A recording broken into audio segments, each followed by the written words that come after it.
How to add business location on Instagram. Hello and welcome back to our YouTube channel. Without any further delay, let us get started. Launch your Instagram application first and get logged into your Instagram account. Then tap onto your profile on your bottom right. In order to add a business location, make sure that your account is a business account. You will see a professional dashboard if your account is business account. Now let's go ahead and add the location. Tap on Edit Profile.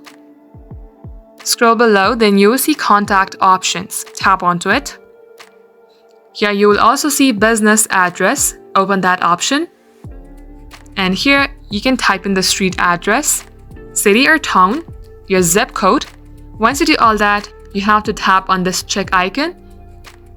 And in order to display this information onto your profile, you have to toggle on this button that says Display Contact Info.